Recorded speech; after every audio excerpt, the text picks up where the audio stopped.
Orange trägt nur die Müllabfuhr? Egal, ich darf das auch. Ich bin Viertel Niederländer.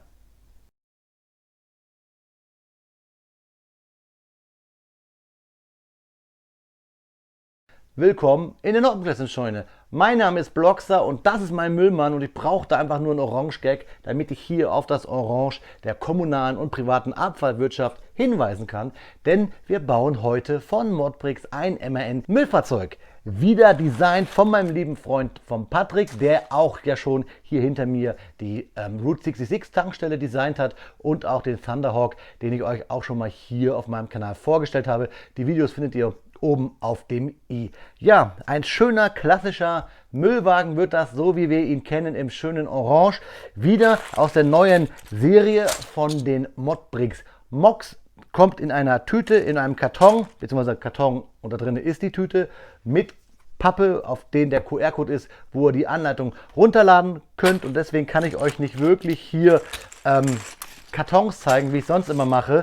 Es sind wieder beschriftete Tüten, Tüten von 1 bis, ich schaue mal gerade, bis 5 und eine, die nicht beschriftet ist. Die Steine waren beim letzten Mal ja relativ gut, durchwachsen zwar, ein paar gekratzt, ein paar nicht, aber besser als bei den Sets davor. Deswegen bin ich hier echt gespannt, ob mein kleiner dänischer Müllwerker hier ein tolles Fahrzeug bekommt. Deswegen, Freunde, springen wir diesmal gleich in den Speedbuild, denn ich kann euch eh keinen Karton zeigen. Spart aber auch, passend zum Thema, ein bisschen Müll und ich bin mal gespannt, ob das jetzt hier was für ein Kehricht ist oder doch was ganz Feines.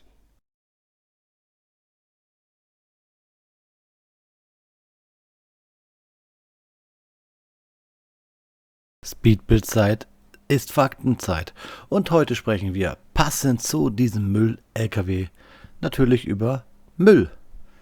27.000 Bäume sind ungefähr genau die Menge an Klopapier, das weltweit täglich flusch durch die Toilette weggespült wird.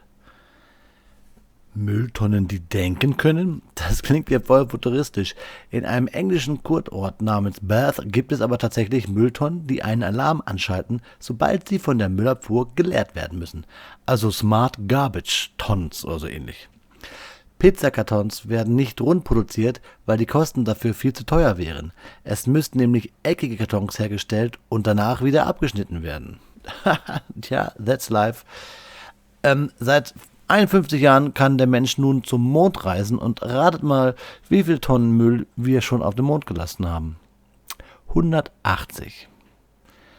Der Film König der Löwen, der ist euch allen bekannt wahrscheinlich. Dort brüllen Löwen, ist doch logisch. Nee, es wird gar kein echter Löwen da zum Brüllen gebracht. Nein, die Synchronsprecher und Synchronsprecher brüllten in Mülltonnen. Sowas ähnliches kennen wir ja auch von Stomp. Überall an den Stränden von unserer lieben Mutter Erde liegen ja Plastikgegenstände herum und auch im Meer schwimmt sehr, sehr viel Plastik. Das sind übrigens ca. 5 Billionen Plastikteile, das schätzt man.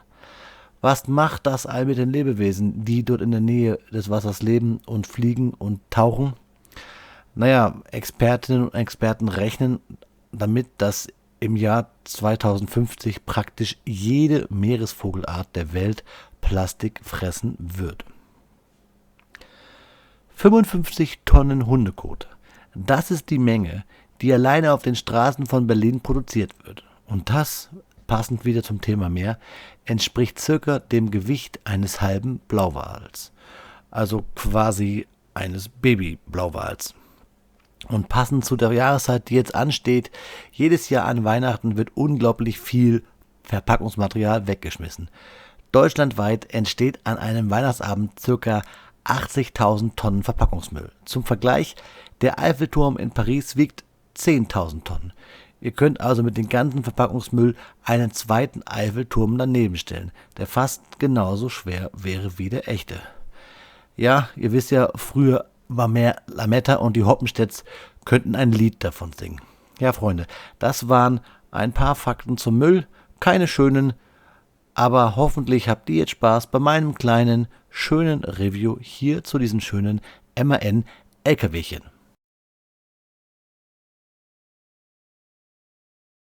30 Minuten später und fertig ist unser orangener MAN-Müllwagen.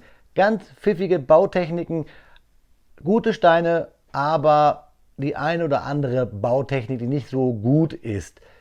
Patrick baut ja schöne Fahrzeuge. Die Anleitung ist diesmal wirklich ohne jeden Zweifel erhaben. Aber wir haben hier ein, zwei Sachen, die mich ein bisschen stören. Die zeige ich euch aber gleich. Denn erstmal will ich es euch optisch zeigen, das Fahrzeug. Denn optisch sieht es richtig gut aus. Mir gefallen auch hier die Räder, die diesmal richtig gut sind. Mit den Felgen hier. Vorne diese MAN-Optik, auch richtig schön. Wir haben Funktion, wir können das Fahrzeug kippen, wir haben hier diesen typischen Müllwagen Hinterkippmechanismus. Wir können sogar richtig cool hier unsere Tonnen richtig in den Müllwagen reinkippen lassen mit diesen Roboterärmchen, und wir haben sogar hier diese Fußraster und wir könnten sogar ein Männchen auf diese Fußraster draufstellen. Das Männchen ist natürlich nicht inkludiert, aber ne, wir haben hier unseren lockeren, coolen Müllwagenfahrer. Als Kind fand ich den immer cool, dass die da mitgefahren sind, so quasi to go. Das gefällt mir richtig gut. Ein bisschen schade ist, dass wir hier zwar angedeutet haben im Cockpit, dass dort zwei Figuren sich reinsetzen können, geht aber nicht wegen der Türe hier. Also einfach die Mittelkonsole ein bisschen versetzen oder rausbauen und dann passt auf jeden Fall eine Minifigur da rein. Also wie gesagt, der Mechanismus ist richtig cool, das ist schön, ganz pfiffig, auch vor allen Dingen die Mülltonnen hier in diesen Roboterärmchen. Ich nehme sie mal weg, eigentlich gar nicht so eine großartig schwere Bautechnik, aber man muss es halt wissen, ne? Also richtig cool, diese schwarzen Tonnen von Sylo, glaube ich, oder wie sie heißen, richtig nice. Und wie gesagt, der Mechanismus passt, dass wir hier das einfach einhaken, so zack, und dann können wir hier, so wie wir das kennen.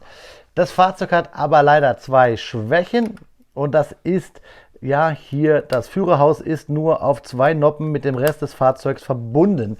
Und zwar zeige ich es euch mal, tada! Das sind die zwei Noppen, und wenn man zu viel drückt, fällt es dann ab. Wir haben hier generell hier so einen Rahmen, das habt ihr vielleicht gesehen, aus vielen kleinen Steinchen. 226 Steine hat das Fahrzeug. Deswegen würde ich sagen, es ist nichts zum Spielen, aber für eure City, wenn ihr ein realistisches Fahrzeug haben wollt für kleines Geld oder anders mit einem cleveren Design, dann finde ich, passt das schon. Der andere Fehler ist ein bisschen, finde ich, dass man hier diesen Kippenmechanismus, der mit diesen Wedges, mit diesen Slopes so abgefedert ist, nie ganz gerade bekommt. Ihr seht es vielleicht, es ist immer schräg, es ist halt immer so ein bisschen, immer ein bisschen ein Gap, man kriegt es nie ganz drauf, weil man es einfach nicht sauber ja, abschließend hat. Es geht halt nicht sauber drauf, weil es halt rund ist, und deswegen hat man immer so ein bisschen eine Schräge. Und wenn man das drücken würde, wenn man sagt, ja, passt doch, dann geht es halt hier ab. Aber da kann man sicherlich ein bisschen umbauen, denn das Fahrzeug sieht wirklich richtig cool aus. Also mir gefällt es richtig gut. Da hat der Patrick designtechnisch mal wieder was Schönes gemacht. Wie gesagt, für mich nur kein Kinderspielzeug. Wenn ihr vielleicht in der Abfallwirtschaft arbeitet, wenn ihr Müllwagenfahrer seid, wenn ihr sagt, Mensch, ich bin MAN-Fan, ich will so ein Ding zu Hause haben, ist es bestimmt das Richtige. Die Bautechnik finde ich pfiffig, und vor allen Dingen gerade hier, schaut mal von hinten nochmal, diese, ja, Fußrasten, die Klappen hier, ne, dass wir auch in den Müllraum reingehen können oder reingucken können. Es sieht auch halt schön nach Container aus. Das sind schöne, lustige Bautechniken, und alleine auch die Inspiration, finde ich, für dieses Fahrzeug, finde ich richtig cool. Wie gesagt, ich würde vorne den Fahrerraum ein bisschen umbauen. Ich würde hier etwas ändern und versuchen, das hier ein bisschen zu verstärken. Das geht alles. Man kann hier mit Plates sicherlich was machen. Ne, man kann auch diesen Gap hier schließen. Und dann hat man einen richtig schönen, coolen MAN-Müllwagen. Also mir gefällt er, aber ich bin hier auch, ne, wie soll ich sagen, befangen, denn Patrick ist mein Freund. Und ob euch das was wert ist, diese 14,95 €, die 226 Teile, das müsst ihr entscheiden. Aber entscheiden, zum Abschluss schauen wir uns noch einmal in die Augen. Ja, Freunde, da ist das Video schon zu Ende. 226 Teilchen habe ich euch gesagt für diesen MAN Müllwagen. Die Minifigur ist natürlich nicht im Set enthalten, die habe ich nur dahingestellt, weil ich finde, so wird es schön realistisch. Und wie gesagt, wenn ihr in eurer Stadt vielleicht ein realistisches Fahrzeug haben wollt oder selber auf so ein Fahrzeug fahrt, ist es sicherlich ein schönes Geschenk oder ein schönes Erinnerungsstück auf den Schreibtisch oder Wohnzimmer oder wie auch immer. Wie gesagt, Kinder sollten damit nicht spielen, weil einmal drücken, dann fällt halt hier dieser, wie sagt man dazu, Container, Kanister. Ihr könnt es mir unten in die Videobeschreibung schreiben, wie auch immer es heißt, dann lerne ich wieder was. Also das Bauen hat Spaß gemacht, ging gut von der Hand. Die Anleitung war wirklich auch diesmal viel besser als wie bei der Tankstelle. Da hat Patrick einen guten Job gemacht. Apropos guten Job gemacht. Ich finde, ihr macht in letzter Zeit einen richtig tollen Job. Es werden immer mehr hier. Ihr kriegt immer mehr tolle Kommentare. Ich habe sie vorher auch schon bekommen, aber irgendwie wird es ein bisschen intensiver. Es gefällt mir. Also vielen, vielen lieben Dank dafür. Da kriegt ihr quasi meinen grünen Punkt. Ne? Seid ihr meine blauen Engel dafür. Ja, Freunde. Also das Müllfahrzeug hier vom lieben Patrick. Wie es euch gefällt, was ihr damit macht mit diesem Video, das bleibt euch überlassen. Ich sage nur auf jeden Fall wieder auf Wiederbauen. Bis zum nächsten Mal, euer Freund der Blockstar.